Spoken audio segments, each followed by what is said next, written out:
Hey there, Bloomers and friends. Rev Kev coming to you from the Bloom office on a beautiful Wednesday in Palm Springs. I know that a lot of people across the country haven't had beautiful weather the last week. A colleague of mine from school is an Anglican priest in Ontario, Canada, and we talked this week, and he was in the midst of a blizzard. So, you know, all of that sort of thing is going on. But spring is around the corner. It will come.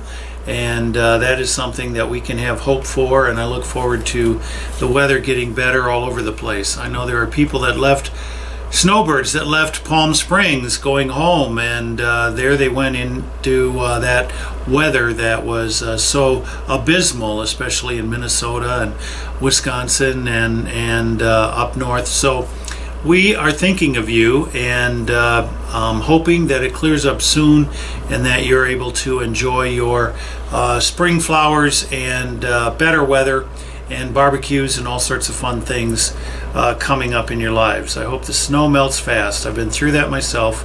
I hope the snow melts fast in the Midwest and that mud season out in Maine isn't as bad as it could be. So that's our wish for you. We had a exciting time at Bloom on Sunday. It was a wonderful service together. One of the things that we're planning for this week coming up, Friday night, is a little bit of a fundraiser with us going to Ruby's Diner in Palm Canyon. They're right behind the Sonny Bono statue.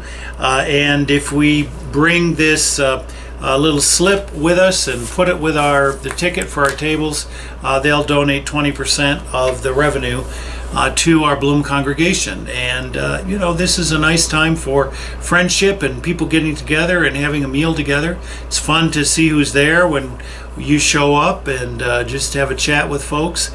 It's also something that helps, because every little bit helps for Bloom, and the Ruby's people know us and they're always very nice. So there's going to be a link to this. For those who are in the Palm Springs area, there's a link to this coupon, and you just print those out on your printer and cut them up and have them with you, and that's a great way to help out Bloom. In the same way as we encourage folks to buy through Smile, Amazon Smile, and also using your Ralph's card, your Ralph's reward card, when you're in Palm Springs, and those are ways to help out. We really appreciate that support. This last Sunday afternoon, I think I mentioned this last week, was the Yom HaShoah service and Holocaust Memorial observance in the Coachella Valley and around the country. It was a wonderful time in the auditorium over at Eisenhower. The Jewish Federation of the Desert is one of the sponsors. The speaker was astonishing, and one of the things that I learned that I didn't realize before is that when you experience in your life great trauma, it can affect your DNA. And the fact that people going through the Holocaust, maybe going through any of the wars, people who are refugees, people experiencing great trauma, it affects DNA. And that DNA is passed from parents to children. And so the fact of the matter is that we can pass the hurt of one generation into another generation. And it takes time of healing and long time before that hurt is actually healed. So having expectations that people should get over it over periods of time is really unrealistic. It's a biological transference of trauma. Now, I was a little skeptical of that. The woman was greatly credentialed, so I'd never heard of that before. And then two dear friends of mine who are University of Chicago psychologists, trained and master's level, they confirmed that for me and said that there is research that shows this. It's in the literature.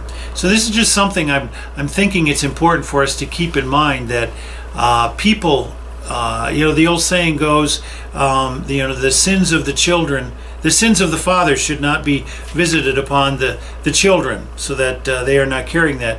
But the reality is the traumas of the parents can be passed through to the children. And that's something that I learned at this Holocaust Memorial observance. As I was hearing from a woman speak who has experience in the Cambodian atrocities, studying those as well as the Holocaust, as well as other atrocities around the world, and the nuclear, the bombs in Hiroshima and Nagasaki. It was astonishing. One of the things that I was very touched with in this service, it's a candle lighting service, the readings and candle lighting, and each candle is dedicated to honor people who are a part of the Holocaust. And the seventh candle that was lit was to honor the memory of the millions of non-Jews who perished in the Holocaust, including the men of the Pink Triangle. And I've been a part of this service in the past. In fact, there's typically a reader who is the righteous Gentile. I've been honored to be selected a couple of times in the past to be the righteous Gentile reader. I've never remembered that particular note, including the men of the Pink Triangle, in the lighting of the seventh candle. And I was very touched by that and realized that this is just another way in which people are able to help one another when we recognize the traumas that we all carry in our lives, and the traumas that particular people carry as a result of things going on in their lives. We at Bloom do have a part of our mission to be healing, and so being aware of these kinds of things is something that can enable us to be more sensitive and able to be healers in the midst of our communities, in our families, in our homes, in our work, in our schools, in our churches, and out in the cities and wherever we are. We can be people who bring healing to others. This Sunday is going to be another good one at Bloom. It is Earth Day. It just happens to be that Sunday is Earth Day, and we are thrilled that Ranger Ron Humphrey is going to bring our message. Our music is going to be special. Our prayers are special. We're looking forward to just this great time of celebrating Earth Day at Bloom this Sunday. So we hope you can be with us here in Palm Springs. If you can't be with us in body, please be with us in spirit. And wherever you are, please keep us in your prayers.